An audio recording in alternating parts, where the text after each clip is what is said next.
যেমনটা শুনছিলেন যে পরামর্শক প্রতিষ্ঠান ইনোভেশন কনসাল্টিং এর জরিপে জনপ্রিয়তার দিক দিয়ে শীর্ষে আছে বিএনপি,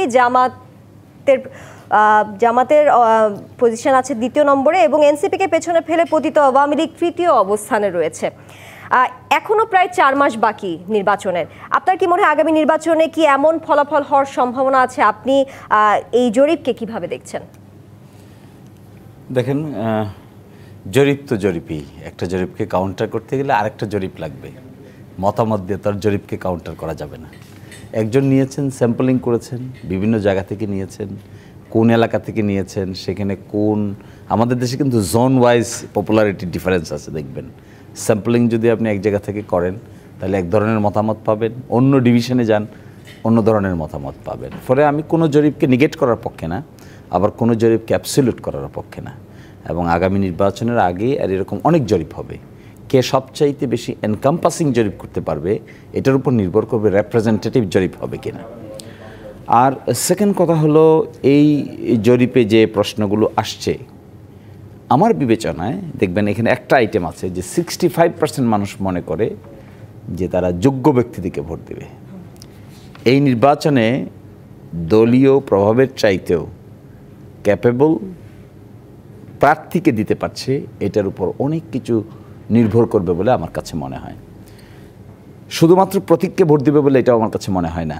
কারণ আমি একটা লোকালিটিতে যাই, তো একটা লোকালিটিতে গেলে এটা আমার ফিলিংস যে যদি আপনি বিফিটিং ক্যান্ডিডেট ফিট করতে না পারেন, আপনি শুধুমাত্র প্রতীকের উপর নির্ভর করেন, দ্যার উইল বি ডিফিকাল্টি।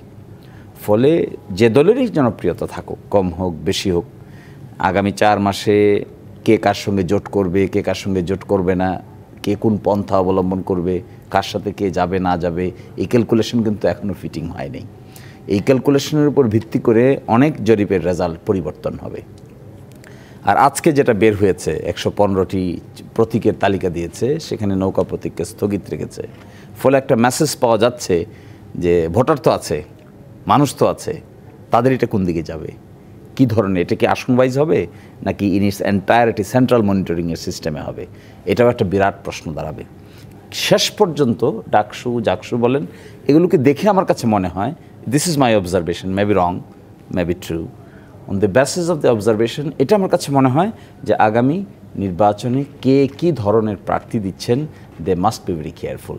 এর উপর এমনও হতে পারে সকল জরিপ একেবারে এলোমেলো হয়ে গেছে প্রার্থীর বেসিসে, আবার এমনও হতে পারে যে শুধুমাত্র প্রতীকের উপর নির্ভর করে অনেকে কাঙ্ক্ষিত রেজাল্ট নাও পেতে পারেন। So we all should be careful about selecting candidate, not to select symbol. Advocate Shishumoni, আপনার কাছে যেহেতু আপনি ডাকসু নিয়ে এসেছেন, ডাকসু নির্বাচন নিয়ে আমি একটা প্রশ্ন রাখতে চাই।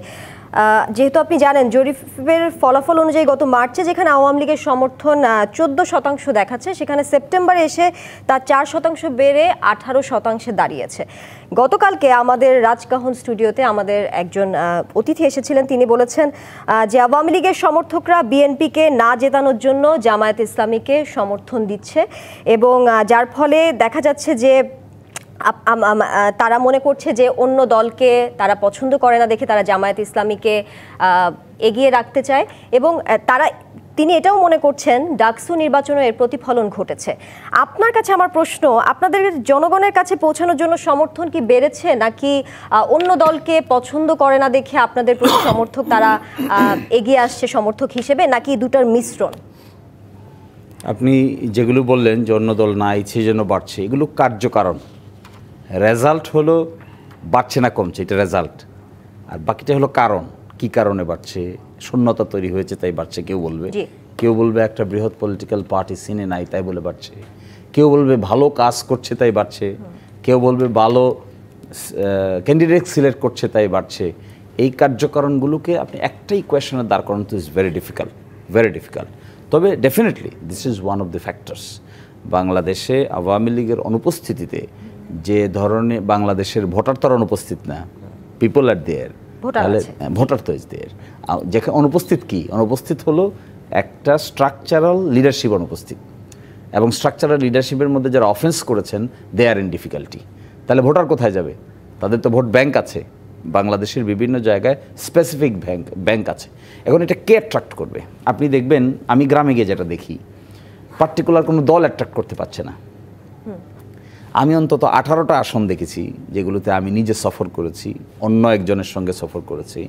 এখানে অ্যাট্রাক্ট করতে পারছে তারা যারা ফিট ফর ক্যান্ডিডেট সিলেক্ট করতে পারছে।